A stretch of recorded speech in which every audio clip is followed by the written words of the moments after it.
नाज़रीन आदाब, सहारा news network के उर्दू चैनल आलमी सहारा में आपका खैर मक़दम है। पेश है खबरनामा शुरू करने से पहले आइए देखते हैं हेडलाइंस।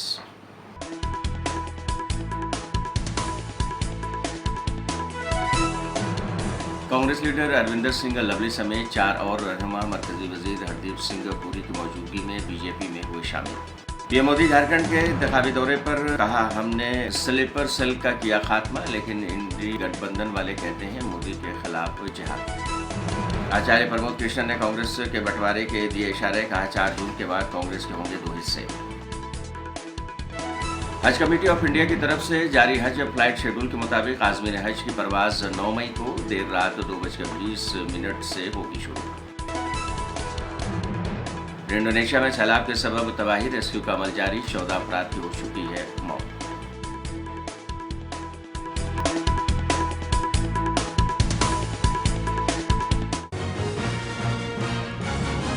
और पेश है खबरों की तफसीलात। कांग्रेस लीडर अरविंदर सिंह लवली मरकजी वजीर हरदीप सिंह पुरी की मौजूदगी में दिल्ली में पार्टी हेडक्वार्टर में बीजेपी में बाज़ाब्ता तौर पर शामिल हो गए हैं।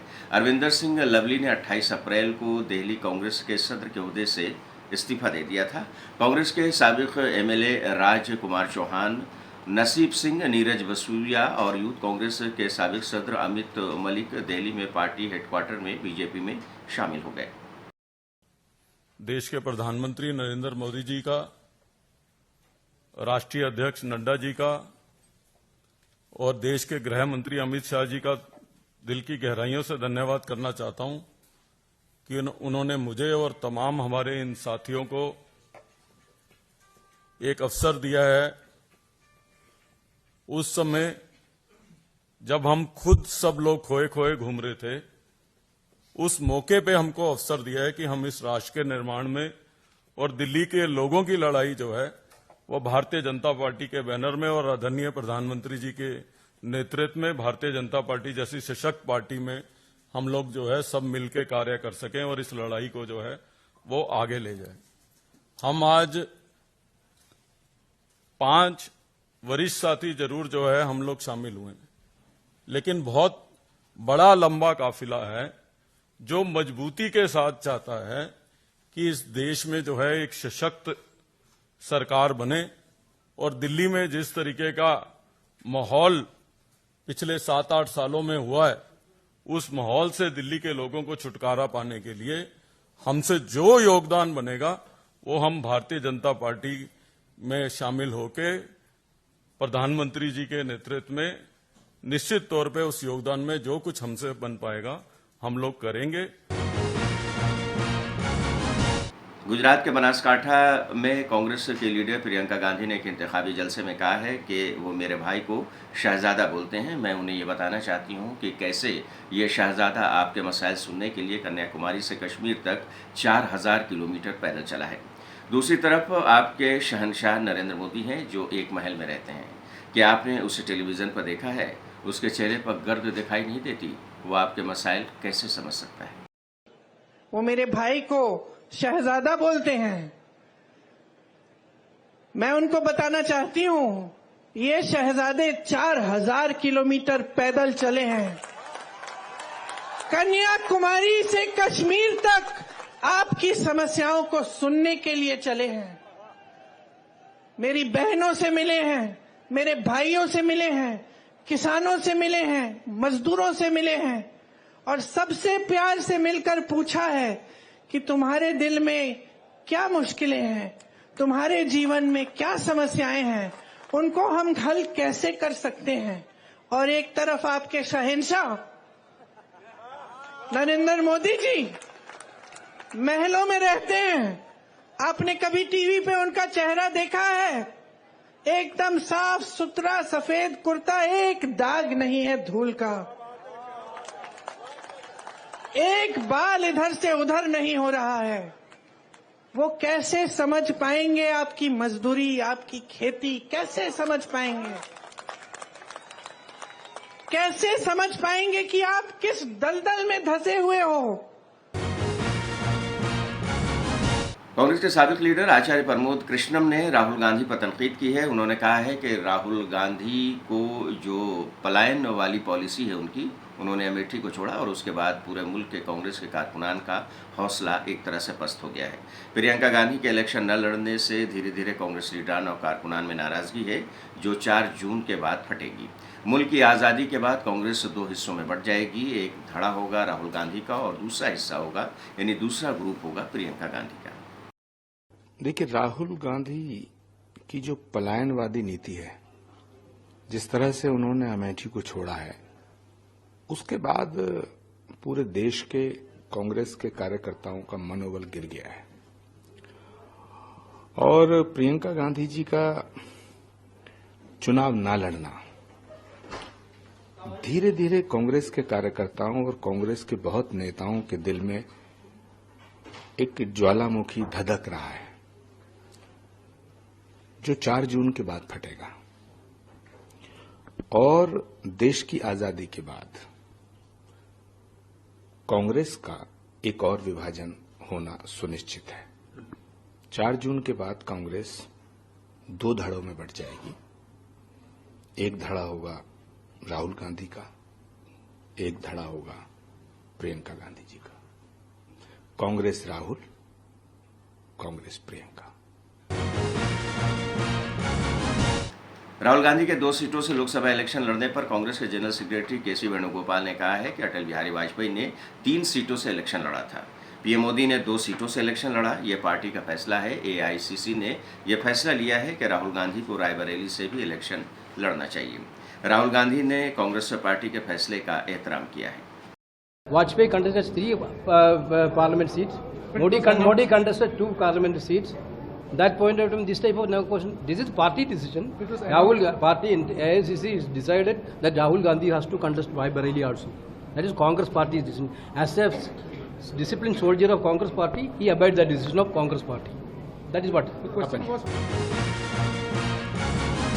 वज़ीर-ए-आज़म नरेंद्र मोदी झारखंड के दौरे पर हैं। उन्होंने लोहरदग्गा में कहा है कि बहुत मेहनत के बाद दहशतगर्दों के स्लीपर सेल को हम तोड़ पाए हैं, लेकिन झारखंड में जो किया जा रहा है वो खतरनाक है। यहाँ आदिवासी कुनबों की ज़मीन हड़पने का खेल हो रहा है। संथाल में पीएफआई जैसे तंजीमें कैसे अपना रैकेट चला रही हैं, कैसे आदिवासियों के साथ ठगी कर रहे हैं, कैसे आदिवासी बेटियों पर जुल्म कर रही हैं। आदिवासी बेटियों को टारगेट किया जा रहा है। जब लोग इसके खिलाफ आवाज़ उठाते हैं तो ईडी गठबंधन वाले कहते हैं कि मोदी के खिलाफ वोट जिहाद करो। बहुत मेहनत के बाद आतंकवादियों के स्लीपर सेल को हम तोड़ पाए, लेकिन झारखंड में जो किया जा रहा है वो खतरनाक है। यहां घुसपैठियों को बढ़ावा देने का और आदिवासी परिवारों की जमीन हड़पने का खेल हो रहा है। संथाल में पीएफआई जैसे प्रतिबंधित संगठन कैसे अपना रैकेट चला रहे हैं, कैसे आदिवासियों के साथ ठगी कर रहे हैं, कैसे आदिवासी बेटियों के साथ अत्याचार कर रहे हैं। जमीन के लिए आदिवासी बेटियों के साथ क्या क्या नहीं किया जा रहा है। आदिवासियों बेटियों के लिए विशेष तौर पर टारगेट किया जा रहा है। जब लोग इसके खिलाफ आवाज उठाते हैं तो इंडी गठबंधन वाले कहते हैं मोदी के खिलाफ वोट जिहाद करो, वोट जिहाद। पहले हमने लव जिहाद सुना था, फिर हमने लैंड जिहाद सुना था, अब वोट जिहाद। दिल्ली में कांग्रेस के सीनियर लीडर जयप्रकाश अग्रवाल ने पर्चा नामजदगी दाखिल कर दिया है। जयप्रकाश अग्रवाल ने चांदनी चौक लोकसभा हलके से अपना पर्चा भरा है। वाज़ेह है कि बीजेपी ने चांदनी चौक लोकसभा सीट से परवीन खंडेलवाल को अपना उम्मीदवार बनाया है। दिल्ली सरकार की वजीर आतिशी मशरक़ी दिल्ली से आम आदमी पार्टी के उम्मीदवार कुलदीप कुमार की पर्चा नामजदगी में शामिल हुई हैं। कुलदीप कुमार ने इस मौके पर कहा है कि आज मशरक़ी दिल्ली के लोग बड़ी तादाद में निकल कर आए हैं और अपने बेटे अरविंद केजरीवाल और मनीष सिसोदिया के जेल का जवाब देने के लिए। आतिशी ने इस मौके पर कहा कि जितनी तादाद में मशरक़ी दिल्ली से लोग निकल कर आ रहे हैं, इससे ये पता चलता है कि अरविंद केजरीवाल की गिरफ्तारी का जवाब वो अपने वोट से देंगे। जितनी भारी संख्या में दिल्ली के लोग निकल के आए हैं, पूर्वी दिल्ली के लोग निकल के आए हैं, ये दिखाता है कि अरविंद केजरीवाल जी की गिरफ्तारी इसका जवाब लोग अपने वोट से देंगे। आज पूर्वी दिल्ली के लोग बड़ी संख्या में निकल कर आए हैं अपने बेटे अरविंद केजरीवाल के जेल का जवाब देने के लिए, अपने बेटे मनीष सिसोदिया के जेल का जवाब देने के लिए, अपने छोटे भाई जो उनके बीच का कुलदीप कुमार मोनू है, उनका बेटा है, उसको आशीर्वाद देने के लिए और अब की बार भाजपा की तानाशाही का अंत करने के लिए। हज कमेटी ऑफ इंडिया की तरफ से जारी हज फ्लाइट शेड्यूल के मुताबिक दिल्ली एम्बार्केशन पॉइंट से हज के लिए जाने वाले आज़मीन हज की परवाज़ 9 मई को देर रात 2:20 से शुरू होगी। जैसे ही ये हज परवाज़ का शेड्यूल जारी हुआ, दिल्ली स्टेट हज कमेटी की चेयरपर्सन कौसर जहां ने हज कमेटी में कायम हज सहूलत मोबाइल ऐप, हेल्प डेस्क और रामलीला मैदान में लगाए जाने वाले हज कैंप की तैयारियों का मुआयना किया। इस मुआयने के दौरान दिल्ली स्टेट हज कमेटी के executive officer Ashfaq Ahmed RP और deputy executive officer Mohsin Ali भी मौजूद थे। फिलिस्तीनियों की हिमायत में दुनिया के कई आला तालीमी इदारे भी सामने आ गए हैं। फिलिस्तीन से इज़हार यकजहती का मुनफरद अंदाज आ रहा है। पाकिस्तान के बड़े सनती शहर फैसलाबाद में ज़री यूनिवर्सिटी के तलबा ने फ़लस्तीन से इज़हार यकजहती के लिए कैंपस में अलामती खैमे लगा लिए हैं।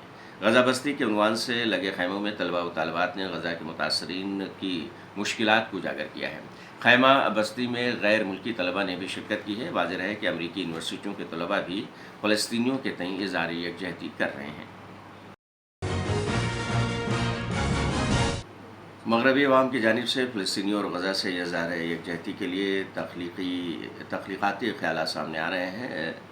स्पेन में एक यूरोपी ने शहर के तमाम बोर्ड पर पोस्टर्स पर सबको फ़लस्तीनी मुफ़क्किर यानी कि कफ़ाया लिखा है। इंडोनेशिया के साउथ सलावेसी सूबे के इलाके लोअर जर्सी में सैलाब के बाद रेस्क्यू का अमल जारी है। इंडोनेशिया की सर्च एंड रेस्क्यू एजेंसी की जानिब से जारी इस वीडियो में साफ तौर पर देखा जा सकता है कि शदीद बारिशों के बाद भी सैलाबी सूरत हाल बरकरार है और रेस्क्यू कारकुनान लोगों को कश्तियों से निकालने की कोशिश कर रहे हैं। हुकाम का ये कहना है कि सैलाब और लैंडस्लाइडिंग के बायस 14 अफराद हलाक हो चुके हैं।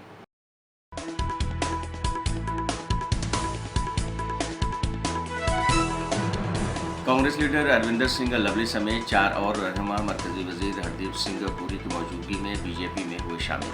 पीएम मोदी झारखंड के इंतखाबी दौरे पर कहा, हमने स्लीपर सेल का किया खात्मा, लेकिन इंडी गठबंधन वाले कहते हैं मोदी के खिलाफ जिहाद।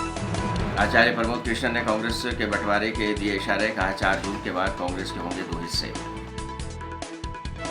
हज कमेटी ऑफ इंडिया की तरफ से जारी हज फ्लाइट शेड्यूल के मुताबिक आज़मीन हज की परवाज़ 9 मई को देर रात 2:20 से होगी शुरू। इंडोनेशिया में सैलाब के सबब तबाही, रेस्क्यू का अमल जारी, 14 अफराद की हो चुकी है मौत।